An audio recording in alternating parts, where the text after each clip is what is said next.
This is R.J. Rushdoony, Easy Chair number 80, September 28, 1984. Well, one of you wrote a letter to my wife recently asking her to comment on the role of women. Now, Dorothy is a remarkable woman.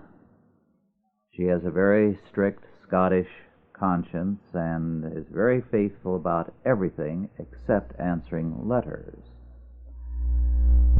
When her grandmother, who died at 96, was still living, together with her aunt, Dorothy could write one letter a year to them.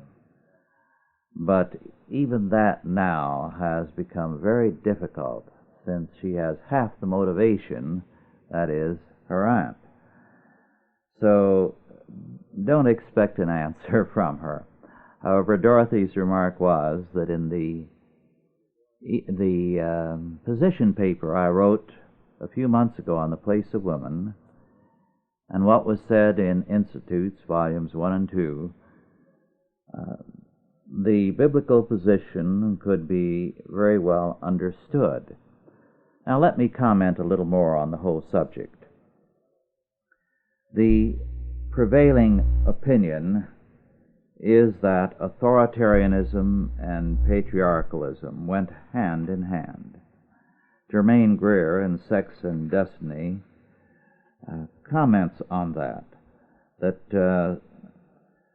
post-Freudian sexual radicalism had as one of its basic premises the proposition that the authoritarian state is formed on the model of the patriarchal family. Now, she questions this, and I would say that we can go further. The patriarchal family, which has disappeared to a considerable extent, was one in which the family was a trustee. It was a trustee that conveyed religion and civilization, art, culture, and everything else from the past to the future. As a result, the family, when you have patriarchy, is the basic institution in society, and this is biblical. We have no patriarchal culture today, although we have patriarchal families here and there. More and more, by the way.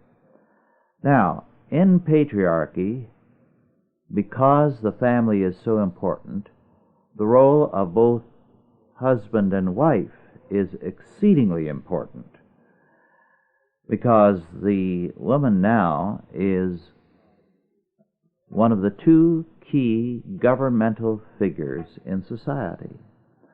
As a result, in a patriarchal family, the role of the woman is very great. She has a tremendous governmental role over the household, the children, the grandchildren, and even the great-grandchildren. My father grew up in a patriarchal family in which the oldest couple had authority over all the children, grandchildren, cousins, and aunts, uncles, and so on. It was their place, and they used that authority, and it was final. No one questioned it. Now, what happened in our culture was that when we went from the trustee family, or the patriarchal family, to the domestic family, which was husband and wife and their children, the woman lost her authority. And with the atomistic family, which we have today, both husband and wife have lost their authority. And the home is primarily a house in which people eat and sleep, watch television, but basically go their own way. So that our present nuclear family represents the end of the road. This is why the patriarchal family is reviving. It always does when you hit rock bottom this way. An excellent book written in the 40s, I believe, by Carl C. Zimmerman, Harvard sociologist, entitled Family and Civilization, explained a great deal of this history. Then, about 1958, Dr. Zimmerman wrote a book with one of his students, Father Lucius Cervantes, Family and Civilization. Very important book. Unfortunately, both are out of print, and I wish we had money to reprint both. Well, the point of that second book was that we were on the brink of the greatest revival of the family and its strength in all of history. When I read it, I was sure they were right. I am more sure of it than ever. The Christian school movement is one example among many of the reviving strength of the family. Families are placing a double tax on themselves in order to put their children in Christian schools. Meanwhile, the humanistic world is collapsing. As Germaine Greer, whose book, while far from our perspective, has come a long ways from her position on the sexual eunuch, observed, sex is now the new opiate of the people.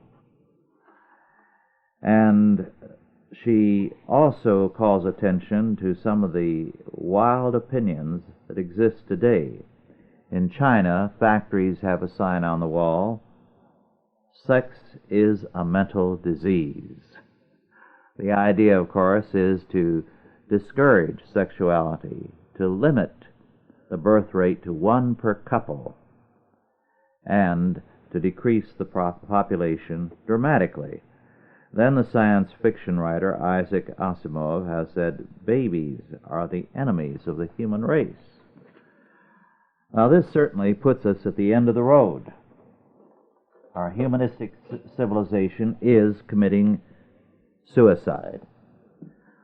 Well, along these lines, I'd like to read a column I wrote for the California Farmer. I've been writing for the California Farmer for a good many years, I think perhaps 16 or 17 years. This one I titled Chaos versus Order. Very often as we read past literature, we do so with minds geared to the present. As a result, we view things from a modern perspective, not in terms of the reality of past events.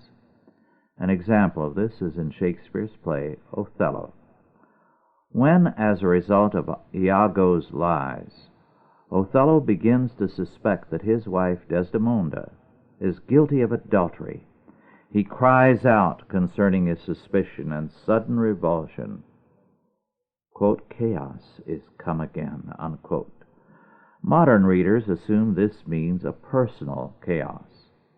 However, as Othello's words later on indicate, it meant for him that an act of unchastity meant a denial of the whole social order, to quote Henry Bamford Park's analysis of it.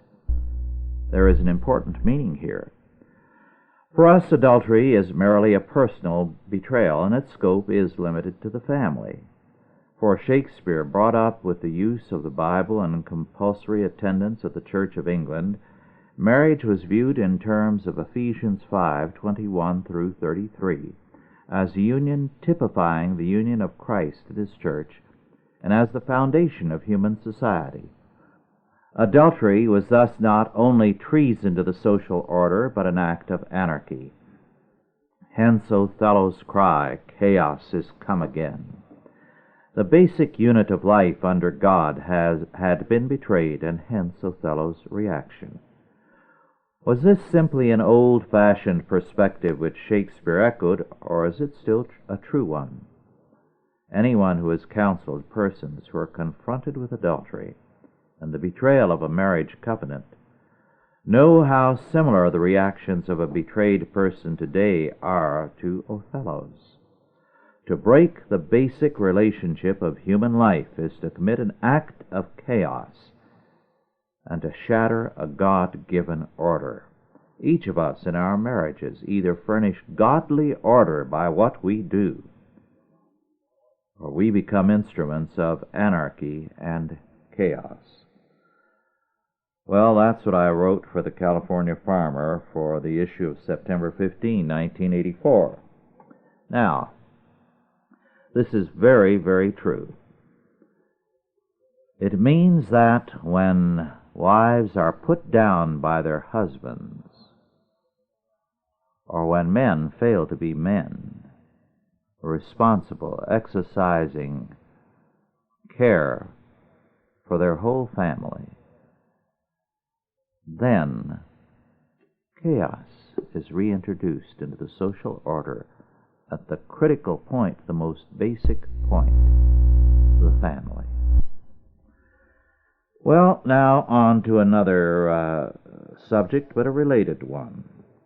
One of the books I read recently was by Michel Peissel, Peissel, Zanskar, The Hidden Kingdom.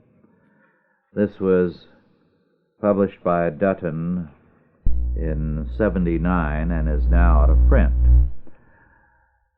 The author is an anthropologist and an explorer who writes in English and speaks very fluent Tibetan. He was the discoverer of 14 ancient Mayan sites in eastern Yucatan, and he got his doctorate in ethnology from the Sorbonne.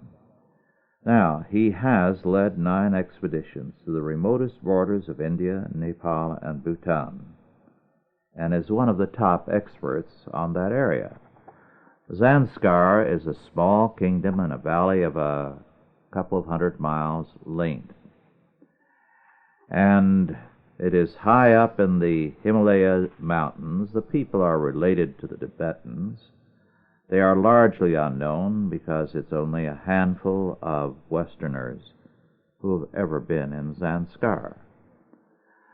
Now, the author goes there and views everything with the typical adulation of a Westerner for something primitive. He says, "I could hardly believe that only recently I had left a world which is polluted and overpopulated. Everything in Zanskar I found near to perfection. Nothing, so it seemed, was out of place or unnatural." Well, of course, being very natural, the place was full of fleas. So, one of the problems he had the whole time there, and he refers to it apologetically, is that he had problems with fleas. So, very discreetly, so as not to offend his host whenever he slept somewhere, he would, when no one was watching, spray his sleeping bag with insecticide, one of those horrible things from civilization. Of course, that didn't do the job entirely, so he continued to suffer quite a bit. And the result was often severe wounds developing from the scratching. And he says, "To bite a flea is hardly food for the stomach, but how nourishing for the soul," goes a Tibetan proverb. I had to agree, as forgetting all taboos about respecting life, and in spite of the difference in size in the Geneva Convention, I killed all prisoners. Well, the ironic fact is that everything he sees there, he has to adore because, after all, these are out-of-the-way people who've never encountered the pollution of a Christian civilization. So he is entirely in favor of their polyandry. In case you've forgotten that word, polyandry means that you protect property. It doesn't change hands, it's never broken up, because all the brothers must marry a single girl unless they want to become Tibetan monks or Buddhist monks. So each household has a wife and a number of husbands. And this way the property is never broken up. This custom is called fraternal polyandry. Allows second sons to benefit from the product of the father's household, yet does not divide it. And he goes on how many Europeans have been startled and shocked by this custom. But he says few appreciate that this custom is no more unnatural than any others that are dictated by the need to survive. After all, Eskimos kill some of their children at birth and leave aged parents out to die.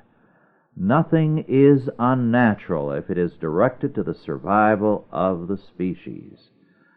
Polyandry, a method of natural birth control, was practiced for thousands of years throughout the world, though today only a few Indian tribes and Tibetans practice it, unquote. Well, of course, his thesis that it was practiced throughout the world is supposition. But notice, anything that is natural is all right. Well, that was the Kinsey thesis, and the thesis of a growing number of people that incest, necrophilia, homosexuality, any kind of sexual perversion is all right, because it's natural. It exists in nature, which is their definition of natural. The target in all of this is any morality that is supernatural, that comes from God, that says this is a fallen world and it is not normative, and therefore there must be a morality that comes from above. Another interesting book by Dr. Mark Lappe, L-A-P-P-E, is Germs That Won't Die, Medical Consequences of the Misuse of Antibiotics. It was published a few years ago in 1982 and is out of print. His point is that before antibiotics there was a decline of many ailments.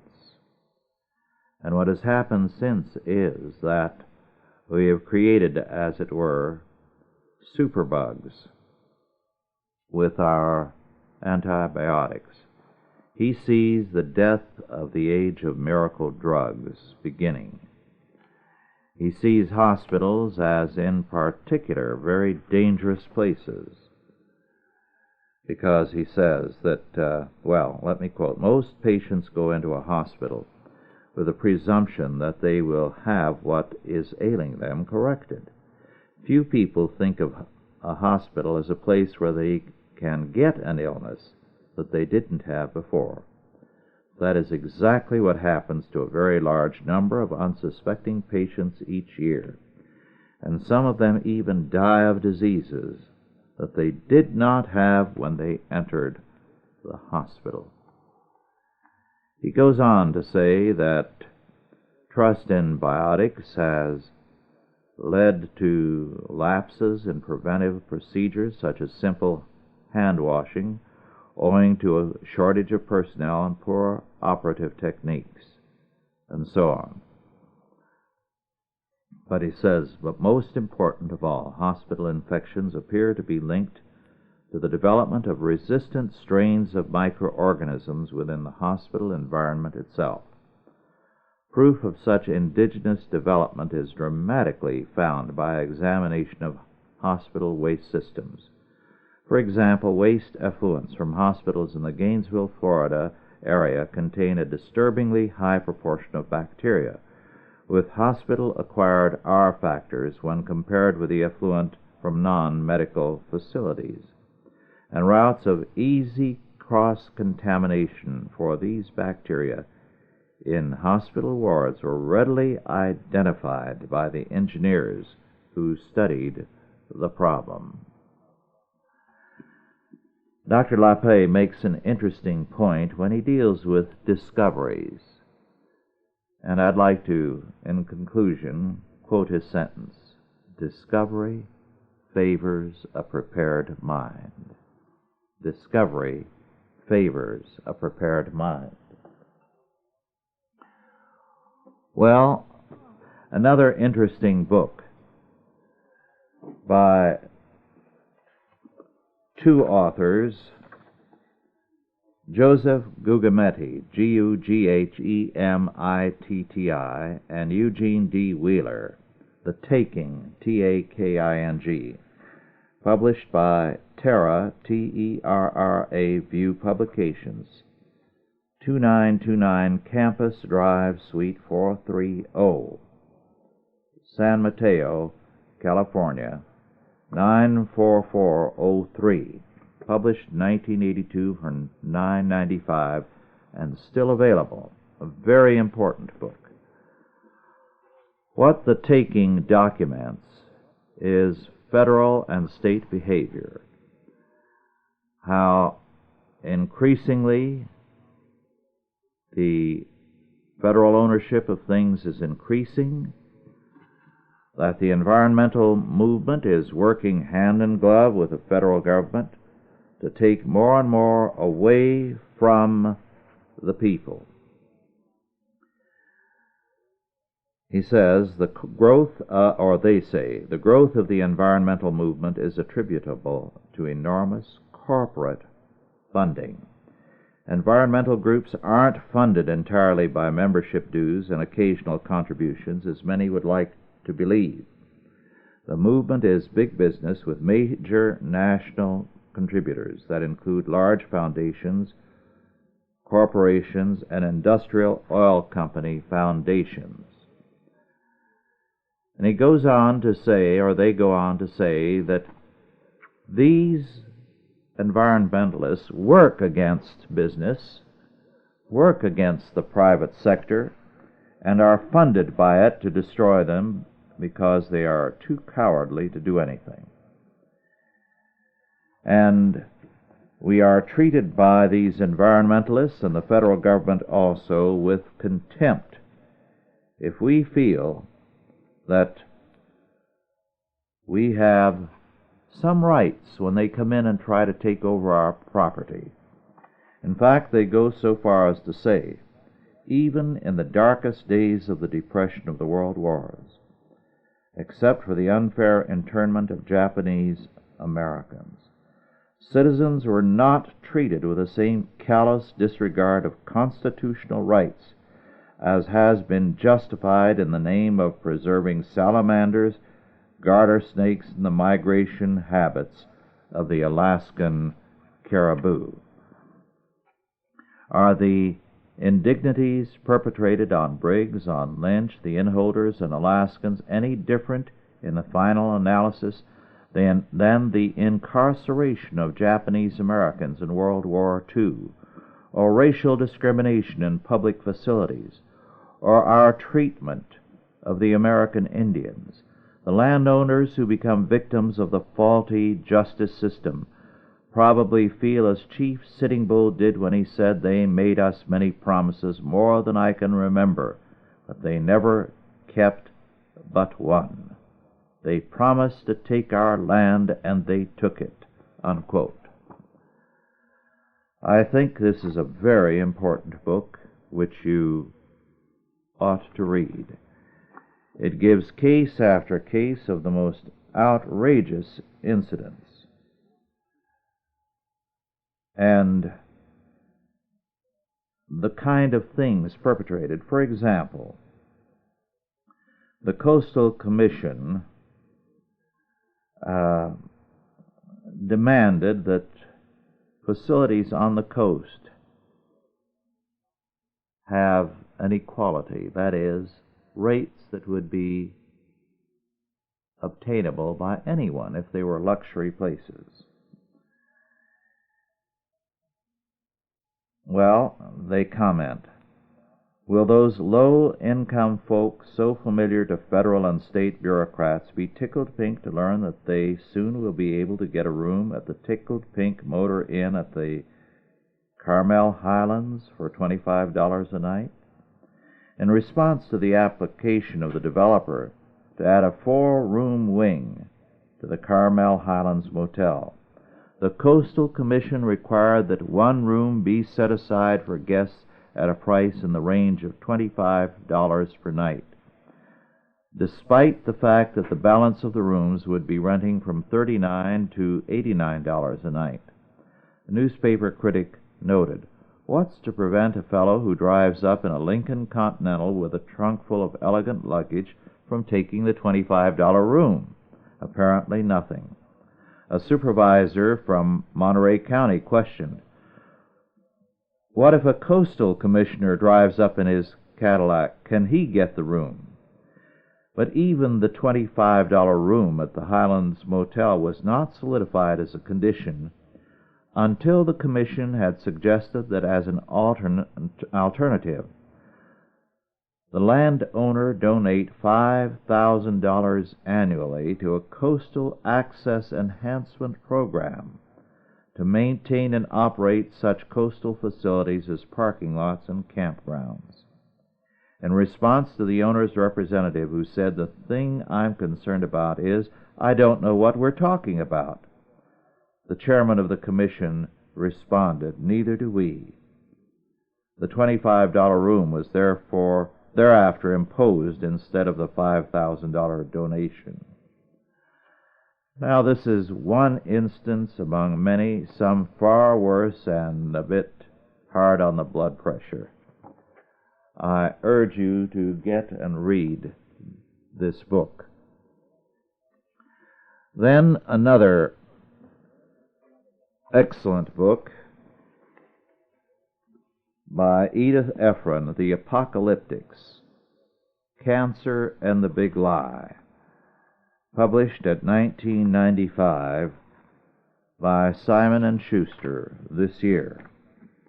Now, this book goes into the scare tactics used to fund cancer research, and how supposedly the food, the environment, and everything is full of carcinogenics. Well, Ephron does a superb job in debunking the whole thing. And as she points out, first we had the Marxist eschatology, and it's now been replaced as a means of clobbering capitalism by the ecological eschatology. No one believes the Marxist position. It's discredited. But supposedly the end of the world is coming now, still through capitalism, as the Marxists insisted, but it's because capitalism is creating an ecological crisis. Well, she gives a very, very detailed scientific analysis so that you have all the evidence you could possibly want to call attention to the fact that the cancer apocalyptic, so widely promoted and the press picks it up, is nonsense. What we have is a regulatory science that is progressively destroying the country. We have been taught to fear nitrites in food, and there's no evidence that they have any deleterious effect. Fire retardants in pajamas, children's pajamas, were banned. But there was no proof that the material used in the fire retardant gave humans cancer. And so on and on. Moreover, as Ephron points out, we are surrounded by natural carcinogenics. In other words, the environment, trees, everything have the same ingredients that these so-called carcinogenics do. Sometimes more. But nobody Nobody is told that the environment is dangerous unless it's by some idiot. In fact, here is something which she quotes from the Federal Register. Indeed, a requirement for a warning on all foods that may contain an inherent carcinogenic ingredient or a carcinogenic contaminant, in contrast to a deliberately added carcinogenic substance, would apply to many, perhaps most, foods in a supermarket. Such warnings would be so numerous they would confuse the public, would not promote informed consumer decision-making, and would not advance the public health." Unquote. In other words, the whole natural environment has in it the chemicals that they call carcinogenic. And what they do with mice is to give them such heavy doses that they could not live very well with such a concentrated dose of anything. And then they say, aha, this or that food is carcinogenic because of this or that additive. But those same things exist in natural foods and would create the same effect if massive doses were fed to mice. So the whole thing is a fraud, as Ephron points out very ably. Another book along the same line, now out of print unfortunately, was by B. Bruce Riggs, Bruce hyphenated Briggs, B as in boy, R-I-G-G-S, published in 1975 and again in 1977, entitled The War Against the Automobile. And it's a devastating book. She points out that most pollution is not caused by automobiles. The idea that the car is a tremendous waste of materials is nonsense. There are very few products that are more recycled than automobiles. Virtually everything in an automobile is recycled. Moreover, the great virtue of the automobile is that it has been a great means of freedom for people. Before the automobile, the railroad lines alone provided for transit and streetcar lines in the cities. This meant that people were crowded into a limited area. Now they can live 10, 20 miles out of the downtown area and still commute to work. And they do. They do it because they prefer it to mass transit. It means freedom to go and come. Moreover, the real reason for the move against leaded gasoline is not that leaded gasoline is worse, but it is dramatically better. Unleaded gasoline is worse. But now they can move against the great dangers of leaded gas. Here is what one official wrote, an official in the New York City's Transportation Control Plan. I quote, "My plan was a tool for social change. Very few people grasp that. My crusade is not air pollution, it is the blank automobile and what it's doing to the country," unquote. As long as people have automobiles, they have a great deal of freedom. And this is what they want to destroy. Moreover, the author points out that a great deal has been made about the pollution from motor vehicles. Well, Los Angeles is the city with the worst smog. Actually, Los Angeles has cleaner air control, better air control than any other major city in the United States.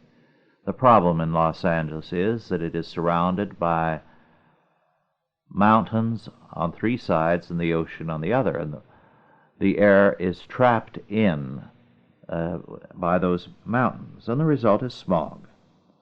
But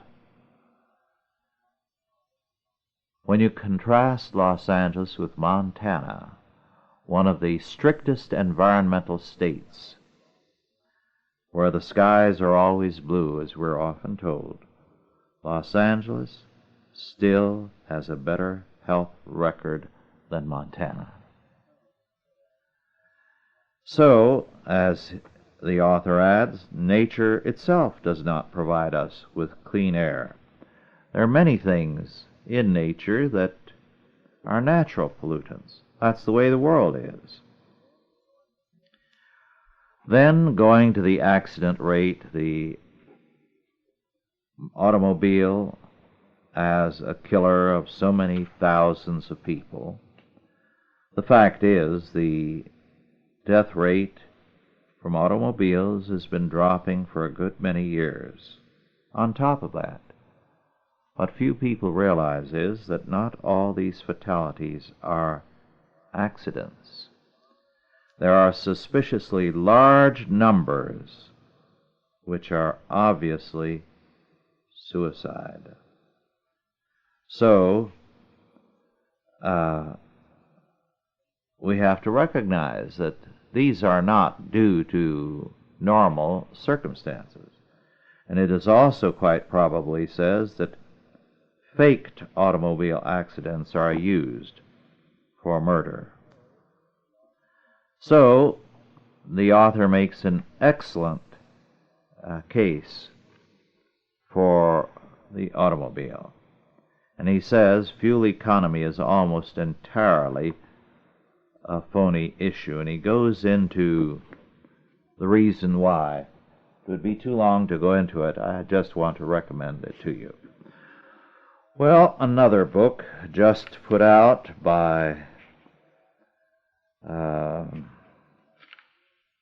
Phyllis Schlafly, who is the editor, published by Pere Marquette Press, Alton, Illinois, Alton, Illinois, 62002, for $4.95. A paperback is simply excerpts from official transcript of proceedings before the U.S. Department of Education.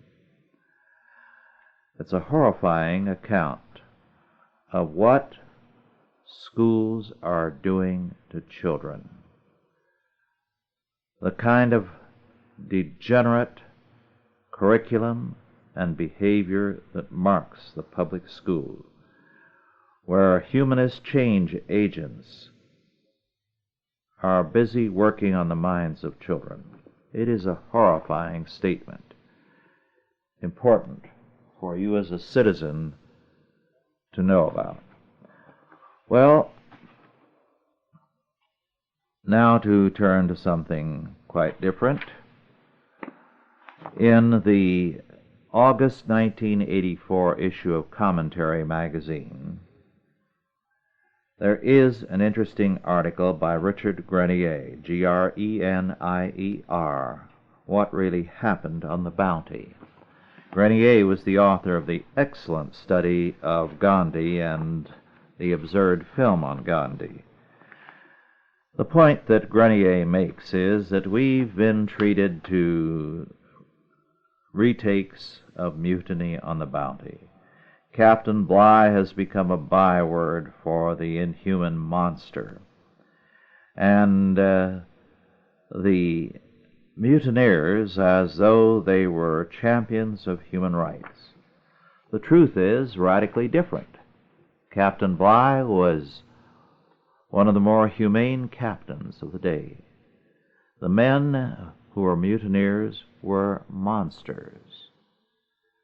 And when they took native women and settled on Pitcairn, they wound up killing one another viciously and brutally until only one survived.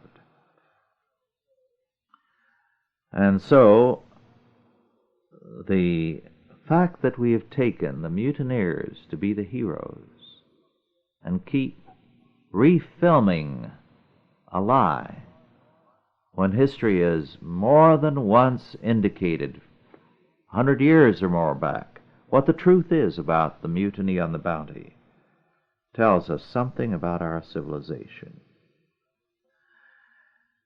As Grenier concludes his review, Captain Bligh in the South Pacific, Captain Park in Africa, there were thousands of them, daring men who never for one moment questioned the value of their missions, or, to be frank, the primacy of their civilization.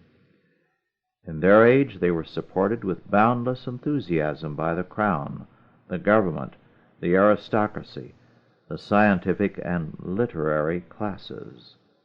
Even Fletcher Christian felt he had committed a terrible crime against his country, and wherever he wandered in the islands of the Pacific, mutineer though he was, he planted the Union Jack." Unquote.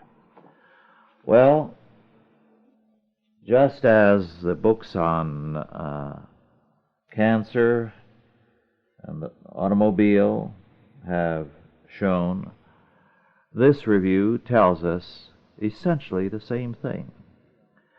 Today, we are determined to say that Christian civilization, the free market economy, and everything that goes with these things are the monsters of all history.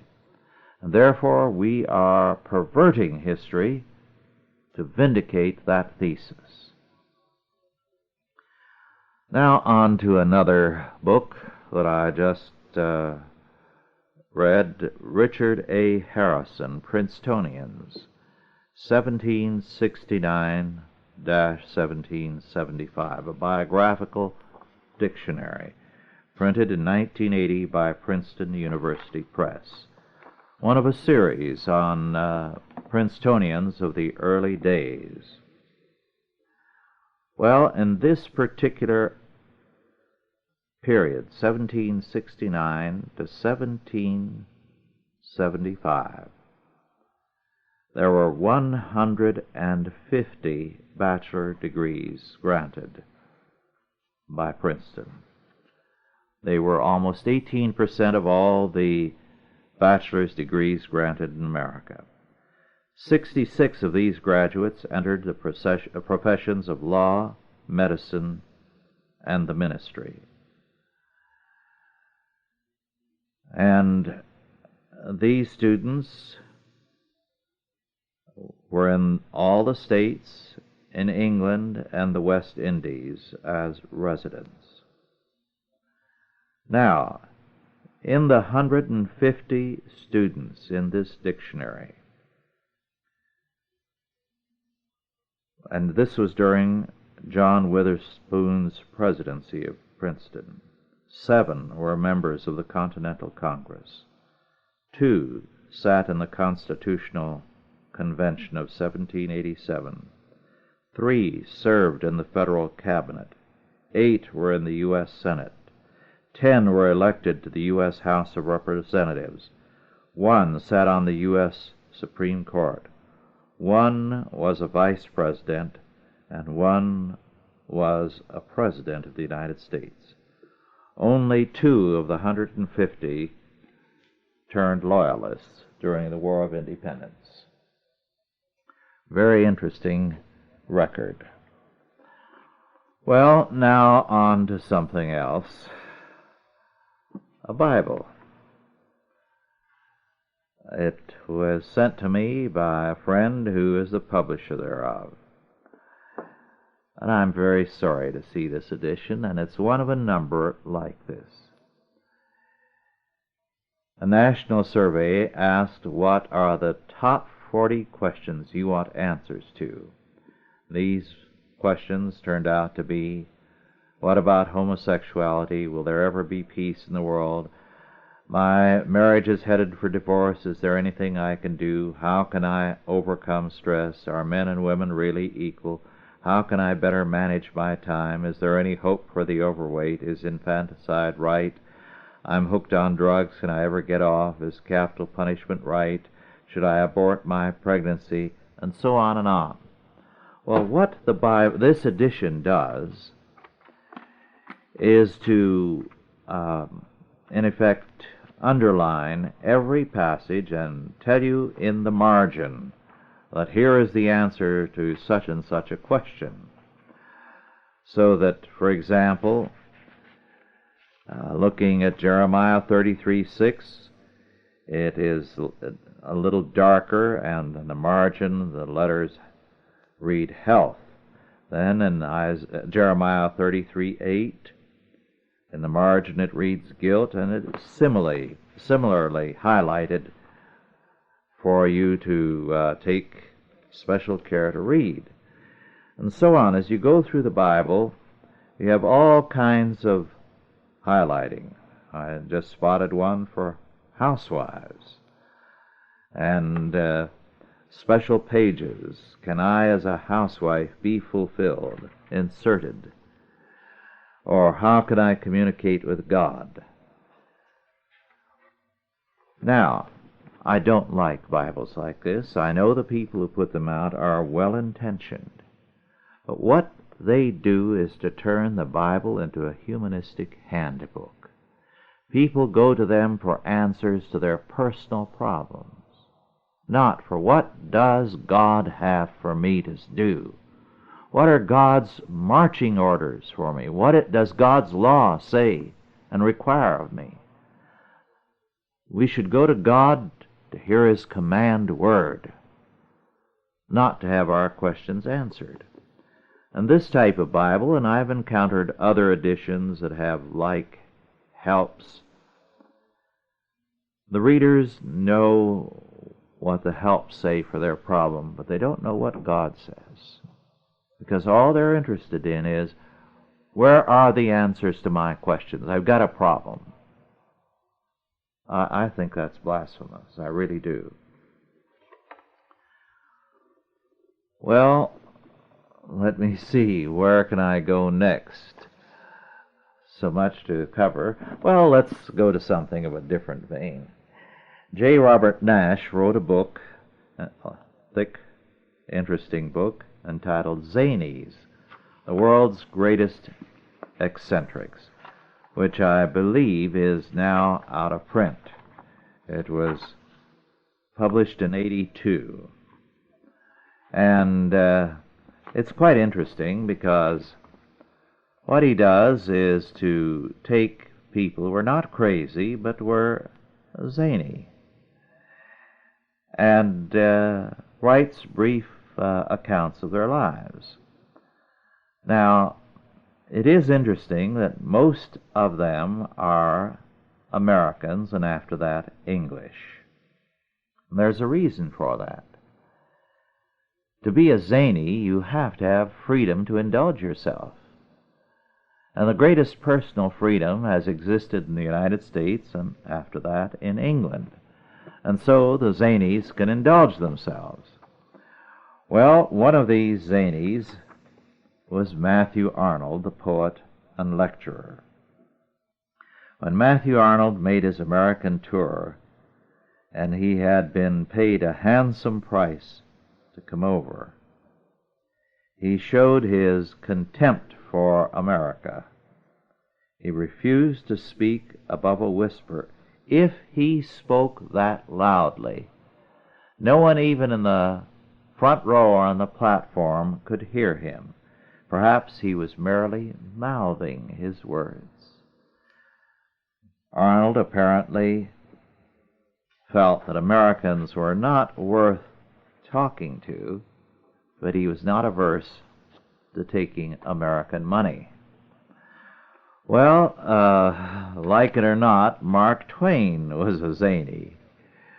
Mark Twain had a great deal of ability and wit, but he also had some peculiarities that were very well covered up for the most part. And As the author says, his eccentricities were not only rampant but consistent throughout his lifetime. One wherein he smoked like a Soho chimney, went for days without eating, and inexplicably slept on the floor of his bathroom, to name only a few of his myriad quirks, albeit there is no madness discernible in his literary work. Well, another zany was, of course, Groucho Marx. Groucho Marx lost heavily in the market crash of 1929, was virtually wiped out. So he met with his lawyer, Morris Ernst, and he showed him his investment list while stocks were crashing by the second. Ernst pointed to one of Groucho's stocks on the list. It had fallen from $122 to $2. "Where did you get this recommendation?" "From Bernard Baruch," replied Groucho, telling the truth. Ernst pointed to another stock which had, just that dismal day in 1929, dropped from $130 to $1. "How about this one?" "From Gerard Swope himself." Suddenly Ernst grabbed the list and held it closer. One stock, which Groucho had purchased at 31, had only dropped a point and still stood defiantly at $30. "For God's sake," Ernst said, with some confidence returning to his voice, "where did you get that tip?" "Oh, that," sighed Groucho. "I got that one from a wardrobe woman in the Schubert Theater in Chicago."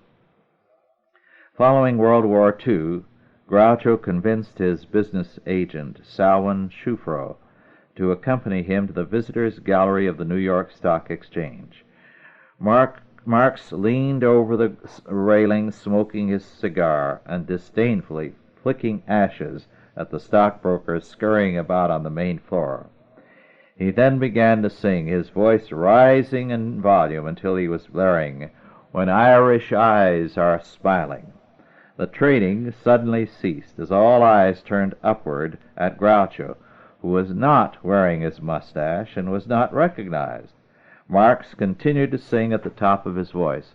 "Please, Groucho," begged Schufro, "I'm afraid they don't appreciate clowning at the stock exchange." Marx ignored his business advisor and went on with his song, shouting it rather than singing. The sergeant-at-arms yelled up from the floor of the exchange, "Quiet, you lunatic, or I'll call the police." Marx leaned even further over the railing and snarled out his wonderful lines of revenge. "Listen, you crooks, you wiped me out of $250,000 in 1929. For that kind of dough, I think I'm entitled to sing if I want to." Well, there's a great deal more like that. It's a delightful book. I enjoyed reading it very, very much. Some of the W.C. Fields was a choice one, by the way. And I'll have to take a little time for Fields. The portrait of him in films was not far from reality, the author says. And I quote, "As the eldest, his father was an Englishman, a Cockney from England. William was destined for only 4 years of formal schooling in Philadelphia before going to work for his father at the age of 10. He hated it. James Dukenfield sold fruit and vegetable from a horse-drawn cart to earn his meager living. It was William's job to go ahead of this cart by a block or so, shouting out what his father had to sell that day. After a while, the imaginative William refused to exercise his father's actual wares. To him, apples, tomatoes, and cabbage held no magic. So William would bellow out to customers in the street, "Pomegranates, artichokes, coconuts." Every exotic fruit or vegetable he could think of spilled from his tongue. would-be purchasers who excitedly rushed to the street to discover that James Dukenfield's cart was filled with nothing more than mundane fare would walk away grumbling. When the father discovered what his son had been advertising, he exploded, chasing the boy about the backyard of their miserable Philadelphia home. In hot pursuit of his vexing 11-year-old offspring, Dukenfield accidentally stepped on a trowel, the end of which jumped up to slam him in the face, in the best tradition of a slapstick the boy would later employ in his acts. Stunned and enraged, the father scooped up the shovel and whacked William so hard on the shoulders that he sent the boy flying across the yard, almost knocked unconscious. That evening William took his revenge. One report has it that William got hold of a big box, dragged it into the house, climbed up on a chair, and balanced the box carefully on top of the door. A few minutes later, when Father Dukenfield came in, wham!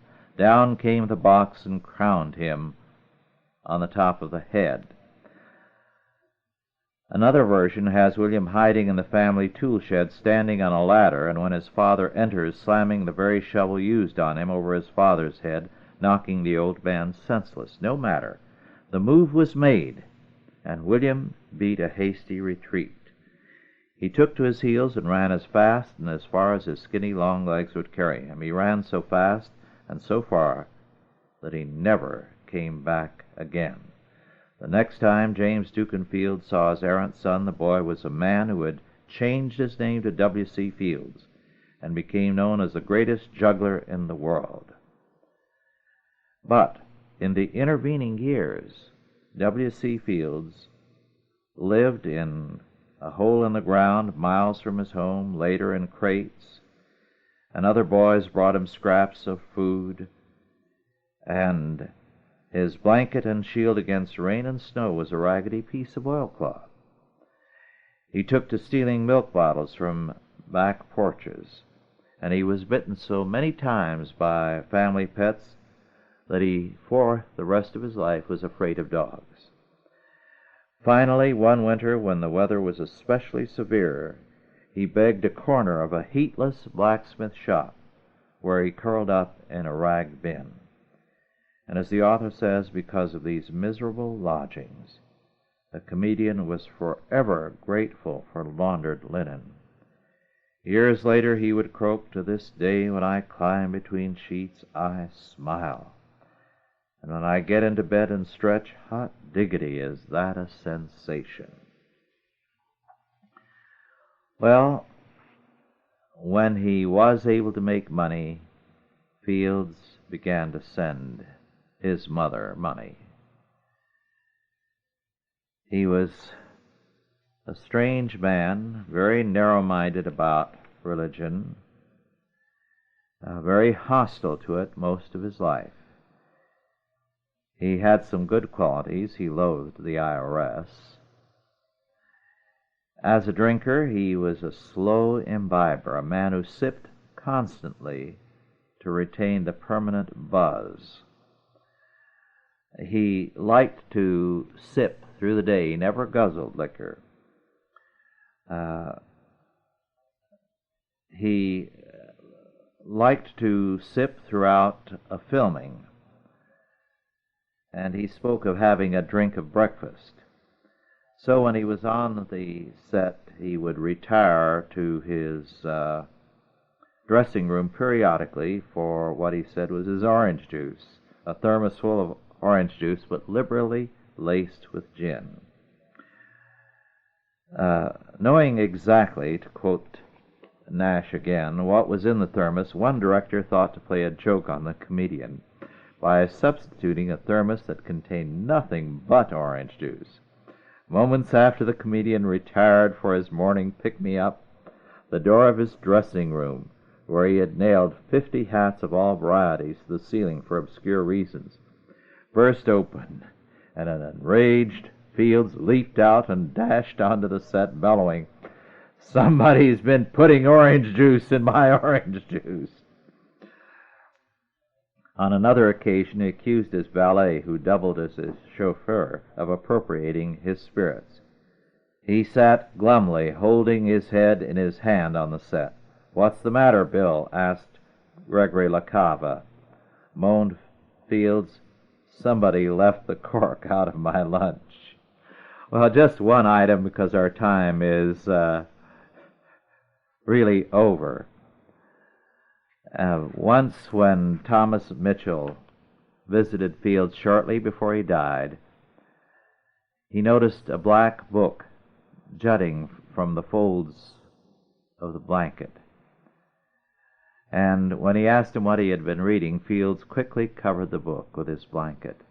This was when he was on his deathbed. "Let me see that." Mitchell drew back the blanket. "Why, it's the Bible." Mitchell knew all about Fields' animosity towards organized religion and his much-repeated agnostic beliefs, so he found the presence of the good book all the more perplexing. "You reading the Bible, Bill?" "Yeah," Fields sheepishly admitted. "Why?" Fields gave Mitchell his famous squint, curled his lips, and from the corner of his mouth escaped the line, "I was looking for loopholes." Well, so much for that. Our time is over, and we'll continue again in 2 weeks. Thanks for listening, and God bless you.